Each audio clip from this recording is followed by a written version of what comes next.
Nung araw na iyon, habang naglalakad ang magandang si Rapunzel sa kagubatan, nakita niya ang isa sa 7 duwende. "Ano ang ginagawa mo dito?" tanong niya sa duwende. Sinabi ni Happy Dwarf na gagawa siya ng kwintas na balahibo ng ibon para kay Snow White sa kaarawan nito. At inanyayahan niya si Rapunzel sa pagsasalo. Ikinatuwa ito ni Rapunzel. Habang namumulot sila ng balahibo ng ibon, hindi nila alam na pinapanood sila ng masamang reyna na si Hela sa kanyang bolang kristal. Naiinggit ang masamang reyna sa kagandahan ni Snow White at matagal na siyang naghihintay ng pagkakataong ipahamak ito. Balahibo pala ha? Sa ibong nakadapo sa kanyang bintana ay bumunot siya ng balahibo. Pumunta siya sa silid ng mahika at gumawa ng magandang kwintas. Nasaan nga ba yung gayuma ng gagamba? Eto. Kinuha niya ang gamot sa istante at pinatakan ng kwintas. Samantala, si Doc Dwarf ay pinapahanginan ng mga lobo at si Happy Dwarf ay nilalagay na ang cake sa mesa. Masayang-masaya si Snow White sa party na inihahanda para sa kanya. Nang oras na para magbigay ng regalo, may kumatok sa pinto. Nang buksan ni Snow White ang pinto, naroon ang isang matandang babae. "Magandang dilag, gutom na gutom ako. May pagkain ka ba dyan? Pwede ba akong makahingi?" Naawa si Snow White, kaya pinapasok niya ang matandang babae. Ngunit nadama ni Rapunzel na may kakaiba sa matandang ito. Habang patuloy ang kasiyahan, agad na pinalitan ng matandang babae ang kahon ng kwintas nang walang nakakapansin. Masayang ibinigay ni Happy kay Snow White ang regalo niyang kwintas na balahibo. Sa sandaling iyon, ang balahibo ay naging mahahabang agiw na bumalot sa buong katawan ni Snow White. Ang matandang babae na kinaawaan ng lahat ay naging si Reyna Hela.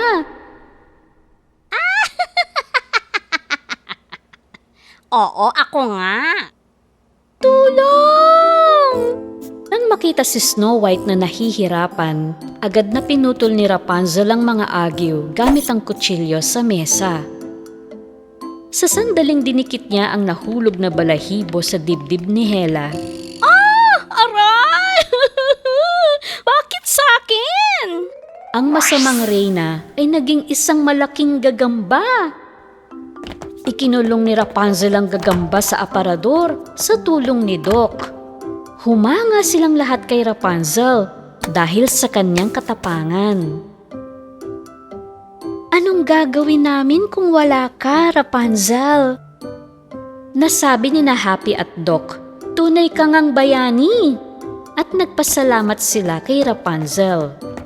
Walang nakakaalam kung nakaalis ang masamang reyna sa sitwasyong ito.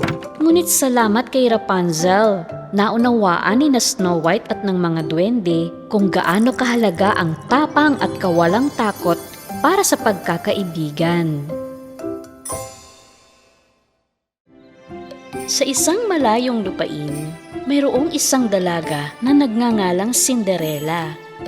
Noong araw na iyon sa kagubatan, papunta si Cinderella sa party na inorganisa para sa kanyang kaarawan.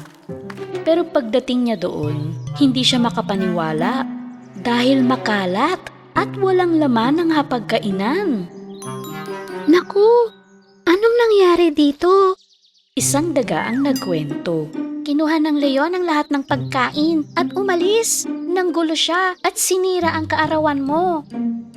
Ngayon lang namin nakita ang leon na galit na galit." Sabi ng giraffe, "Walang dahilan para hindi kami matakot sa leon." Ang naiisip naman ni Cinderella ay, ngunit malamang may dahilan ng leon para gawin ito. Kaya hinanap niya ang leon na may ganoong pag-iisip at sinundan siya ng mausisang maliit na daga. Sa ilang sandaling paglalakad, napansin nila ang mga cotton candy na nililipad ng hangin. "Doon sila nanggaling," sabi ng daga.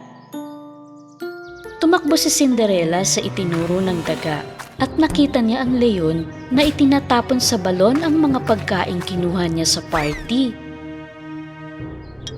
Galit na sinabi ng leon. Eto pa ang cotton candy. Tingnan natin kung paano sila mag-party nang wala ako.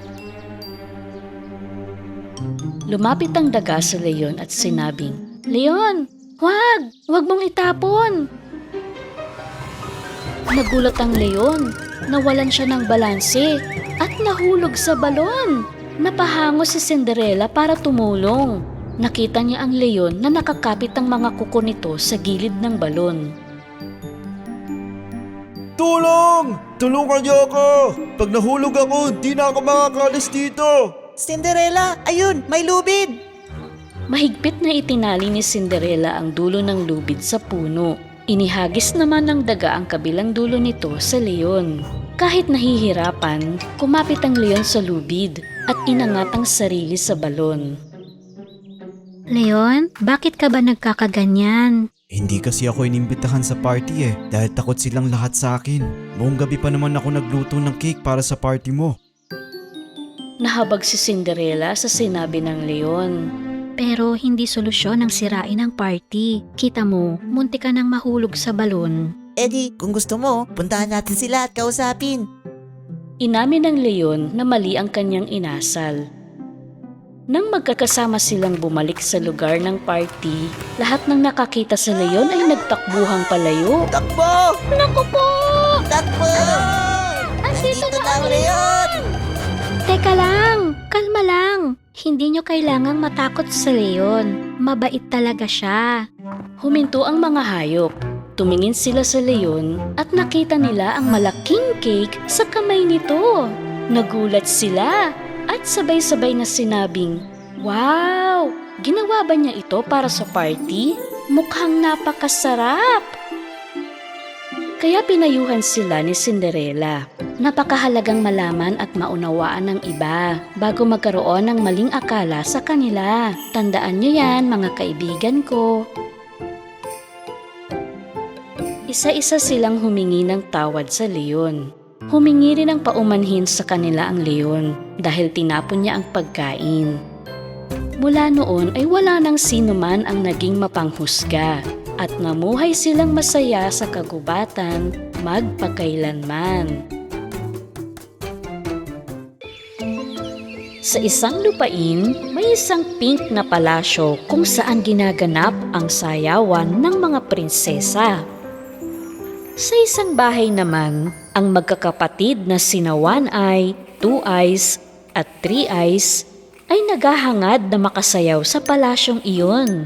Dahil para makapunta sa palasyo, kailangang makatanggap muna ng imbitasyon. Ngunit sa nakalipas na ilang buwan na tumira sila sa bahay na yun, wala ni isang sobre ang dumating.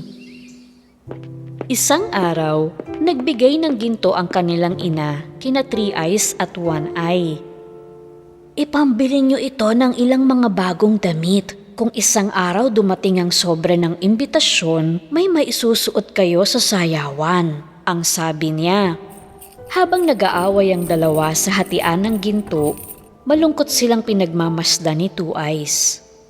Nay, gusto ko rin ng damit para sa sayawan. Pwede po ba ako humingi rin ng ginto? Kinuha ng kanyang ina ang isang walang halaga na lumang hikaw sa kanyang bulsa at itinapon kay Two Eyes. Eto kung may halaga yan, ibenta mo para mabili mo ang gusto mo, sabi niya. Umalis ng bahay si Two Eyes na umiiyak. Dahil mas mahal ng kanilang ina sina One Eye at Three Eyes at masama ang pagtrato niya kay Two Eyes. Sa labas ay may napansin si Two Eyes na kumikinang sa gilid ng basurahan. Nang usisain niya, nakita niya na iyon ay isang pares ng pulang sapatos. Susukatin na sana niya yon nang pigilin siya ng pagsigaw ng kanyang ina. Two Eyes, pasok na at maghanda ka ng makakain. Mabilis na pumasok si Two Eyes at itinago ang sapatos sa ilalim ng kumot nang walang nakakapansin. Sa wakas, dumating na ang araw na hinihintay nila. Habang nagsusukat sina One at Three Eyes ng mga bagong damit nila, isang gintong sobre ang lumusot sa ilalim ng pinto. Nang babasa ito ng ina, Sumigaw siya sa kagalakan. Mga anak, maghanda na kayo agad. Pupunta tayo sa sayawan. Habang nagbibihis ang magkapatid, hiniling ni Two Eyes na hiramin ang isa sa mga damit nila. Sa amin ito, dito pwede sa'yo, no? At hindi ka rin makakapunta sa sayawan sa damit mong yan. Malungkot na nagpunta si Two Eyes sa kaniyang silid. Habang paalis na ang kanyang mga kapatid at ina, kinuha niya ang sapatos na itinago niya sa ilalim ng kumot. Oh, sapatos. Di ako makakapunta sa sayawan na ikaw lang ang suot ko. Kailangan ko ng bagong damit.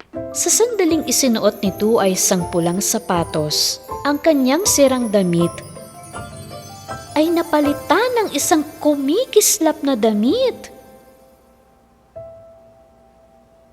Hindi makapaniwala si Two Eyes sa mahika ng pulang sapatos. Masayang nagtungo si Two Eyes sa palasyo. Pagpasok niya sa bulwagan, si One Eye, Three Eyes at ang kanilang ina ay hindi makapaniwala sa kanilang nakita. Aba, paano nangyari yan? Napakaganda ni Two Eyes sa kanyang mahiwagang sapatos. At pinagmamasdan na lang siya ng mga babae ng may paghanga. Sa kahihiyan ay umalis ang mag-iina sa palasyo. Si Two Eyes naman ay magdamag na nagsayaw na parang prinsesa sa kanyang pulang sapatos. Dahil ang kanyang puso ay puno ng kabutihan, karapat-dapat siya sa lahat ng mabuti.